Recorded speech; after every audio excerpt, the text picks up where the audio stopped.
conversation. Even after 110 years, that's what runs the oldest bar in St. Louis, Pop's Blue Moon. But look a little closer. One of those things isn't what it used to be. On Saturday nights, there's no alcohol at this bar. It's a little crazy. It's something different. Not only are the alcohol bottles removed, We take out anything in the bar that we feel is a trigger for people, like bar mats or signage. It's really hard to find a bar without a beer sign or a neon or something that's saying, drink alcohol. The message is really heavily ingrained into our social spaces. Joshua Grigaitis started this booze-free experiment last November. I was going to do 1 or 2 parties, and it turned into every Saturday. And by the 3rd week in November, when we were doing these, I knew we weren't going to turn back. I was like, this isn't going to stop. It was just so much interest that I was like, I can't say no to this, honestly. After all, he's still selling drinks. They're just alcohol-free.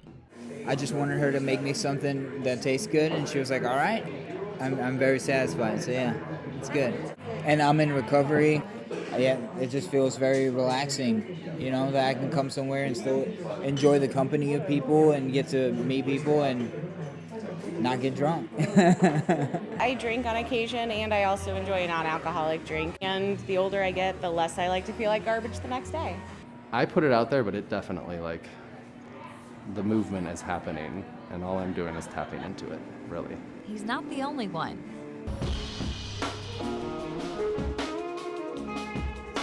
More St. Louis bars are now offering more non-alcoholic options. I really wanted my menu to be inclusive, so that everybody that came through those doors had something to enjoy at the bar. I'm seeing people of all ages and all demographics and backgrounds coming in and ordering these non-alcoholic beers and zero-proof cocktails. I think that it is a trend that is turning into a social movement, because people are looking for ways to be social and they're not drinking as much. She's right. According to the beverage market analysis company IWSR, in 2018, alcohol consumption dropped in the U.S. for the 3rd year in a row. And globally, the World Health Organization found the number of drinkers is down 5% since 2000, 10% in Europe. We're catering to our customers, and if the customers are coming in and they're wanting something besides alcohol, then okay, then let's find a way to offer it.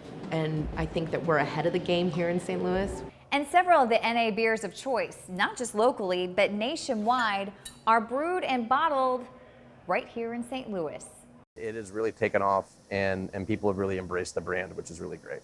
WellBeing Brewing's Tom Halaska will tell you that's because this beer is brewed unlike any other in the U.S., thanks to a special machine imported from Germany. A lot of people, the way they make non-alcoholic beer in the United States is they do something called stop fermentation, which means they use a yeast strain that kind of piddles off 3/4 of the way through, and then they boil the beer to remove the alcohol. So what we do is we fully make beer, drinkable, ready to drink beer, and then we run it through a vacuum distillation process, which allows for us to remove the alcohol at about room temperature. So we don't really change the molecular structure of the beer, we don't harm the beer, it doesn't get boiled, it doesn't burn. So what comes out is a product that has aroma, taste, and health benefits. Health benefits in beer? Beer is inherently healthy, okay? It's the alcohol that negates the health benefits. Heavenly Body is 68 calories, Dark Amber is 80 calories, 0 sugars, low carbs, and the polyphenols is actually what brings everything together. So the polyphenols are anti-inflammatories. More reasons why Halaska says this beer is easy to sell, especially to a population that's becoming more and more aware of health and wellness. We were established in 2018, January 2018, and since then we have distribution in 28 states. We sell beer in England. We're on Amazon. There's beer coming out of St. Louis that is gaining national attention, and that beer doesn't have alcohol in it. But it's not just this brand getting attention. I almost don't want to believe that we're at the forefront of this movement, but if you believe Facebook and Instagram and every other thing on social media, then yes, we are. St. Louis's oldest bar is showing the world something new. It's a new experience, but it's also very similar to every other night in our bar. We serve drinks, we have music, we have food, we have conversation. It's visually, when you look out into the room, you can't tell the difference. It's okay to do the same thing you would be doing, except without alcohol.